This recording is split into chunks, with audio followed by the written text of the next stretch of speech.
Hi everyone, it's Muric Abundance. Welcome back to one of my 365 food diaries in this year to show you how I got from A to B, from quasi-recovery to real recovery. I'm also going to go into screenshots about, the McDougall diet, medical medium, and also about a screenshot of Harley, Duran Rider and Freely, about stuff that I just want to share my thoughts on because I think they're very valuable for you guys.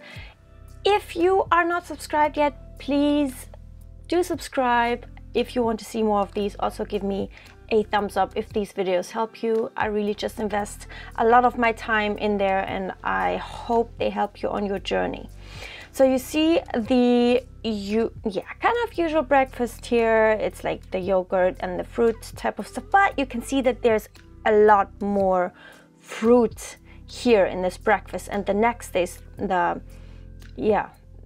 next days you're going to see also much more fruit in general, because I was so panicked out and freaked out by my fingers that were swollen so much and very itchy and just not well, because I didn't know it was because of the under eating, but I thought it was something that I was eating, and that really triggered my eating disorder at that time. So again, this is what I ate 1 year ago, and back then I thought this is real recovery. Now I know it wasn't at all. I thought it's, for me as a vegan, that I was then and still am at heart, but just due to the 18 years of eating disorder, I had to go non-vegan ways in order to rewire fear foods in my brain, which I basically have lost all of the fears around any types of foods by now. And the thing is, I thought as a vegan, it only is about just eating enough calories. That's basically what I thought. I was just thinking, well, as long as I hit the minimum guidelines, which is already like a wrong way to go about it, because the word minimum says it all. It's like meant to be a minimum and not some calorie target to kind of hold on to. Also, what you see here, it's kind of it looks like a chocolate sauce, but it's not. It's with flax seeds, ground flaxseed, and like, who does that?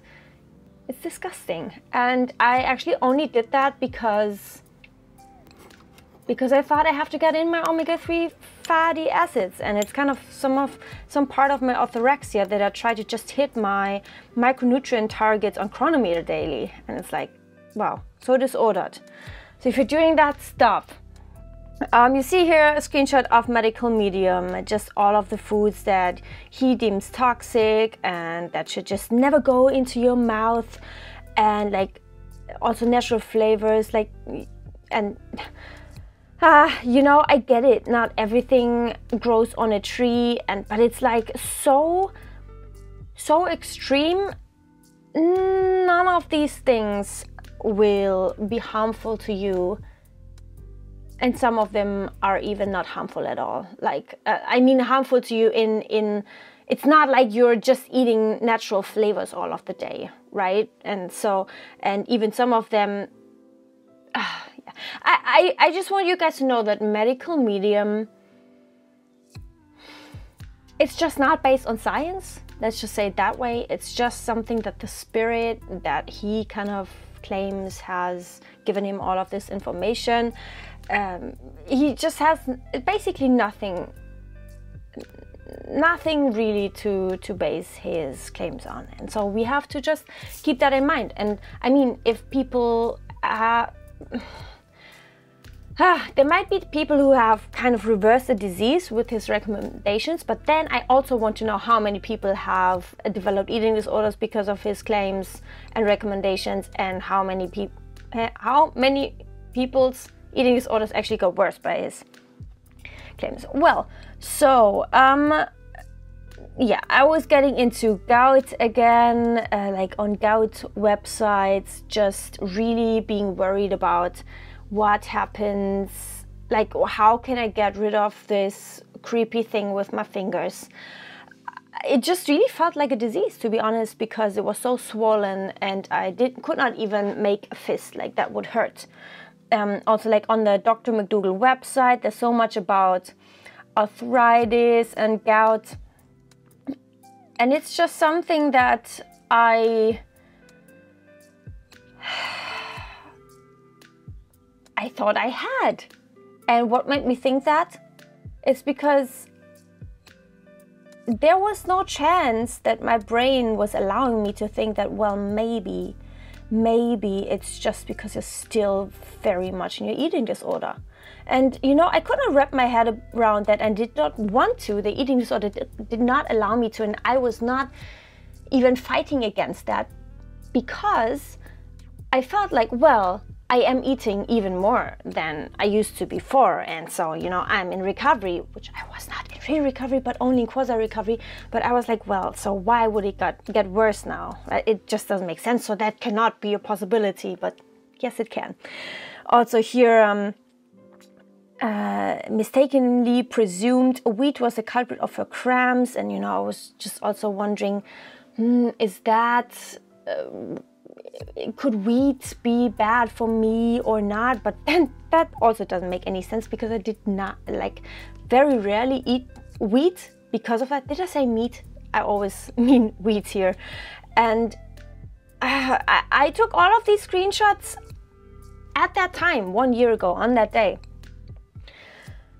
educating myself around MSG, all of these things that medical medium deems as toxic and stuff, and glutamate, vinegar, barley malt yeast, brewer's yeast.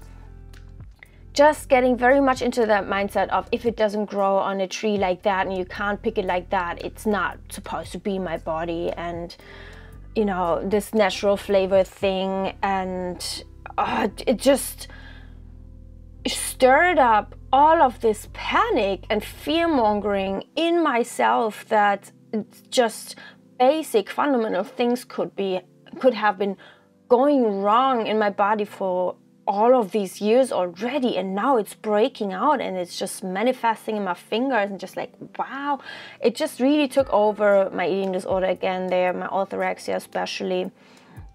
And so this is a screenshot from Harley that I took 1 week ago. Maybe you could do a video on how your overall calories drop off over time on a high carb, sugar, low fat diet. And so it's just funny how now people are talking about, well, maybe in the long term you don't need as many calories. Well, yes, maybe, but maybe that doesn't have to do with the type of diet. Maybe that's the case for anyone who has been restricting, right? It's not, you do not have to eat high carb, low fat in order for your body to regulate out over time without you restricting. Okay, I just want to say that.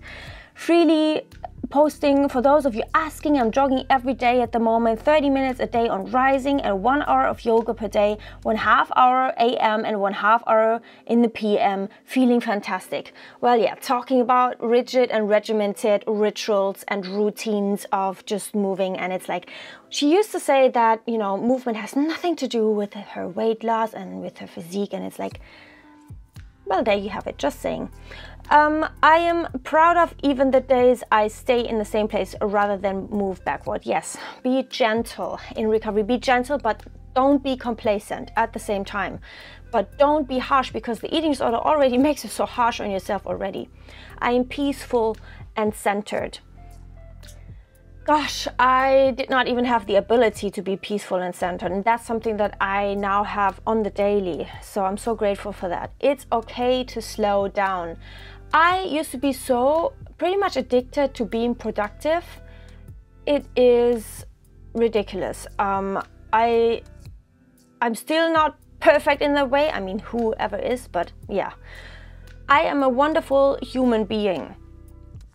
Yes, and the more I recovered, the more I feel a wonderful being again, because I actually am generous and all of these things that deep in my heart I always wanted to be. The more and more you eat your food fears.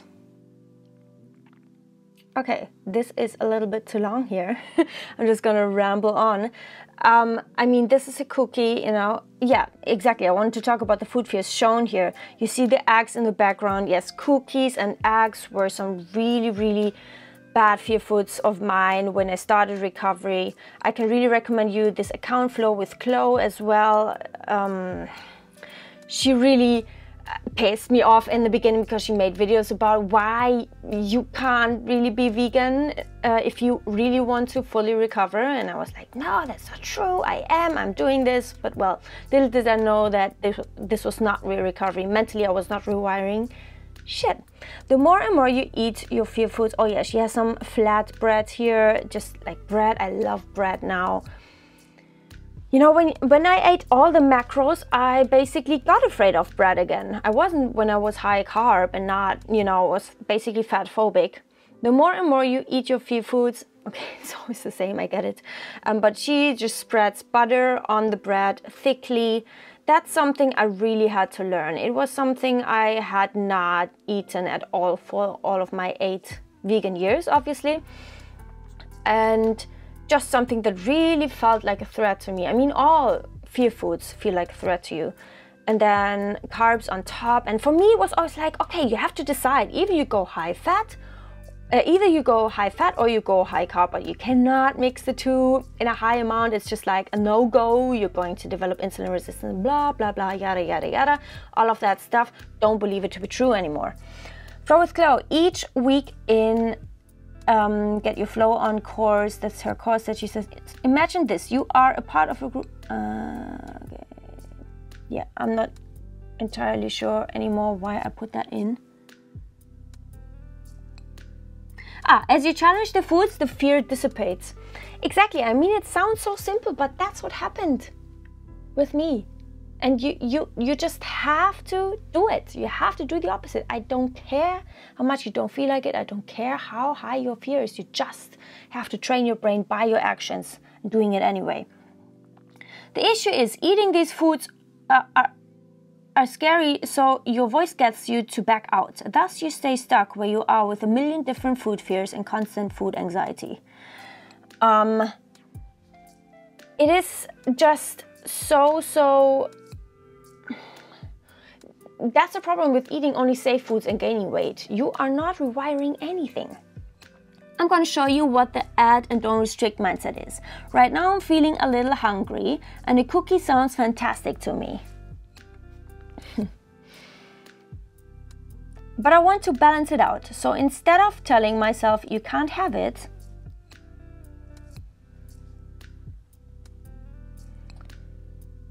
I can have it, but it's there. But is there a way I can boost the protein content, boost the fiber content? Wow, I can't even. That's just so disordered, I think, of what I'm gonna eat.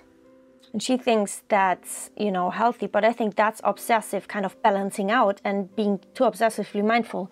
So what I can do is take some Greek yogurt, and I saw Abby Sharp doing this.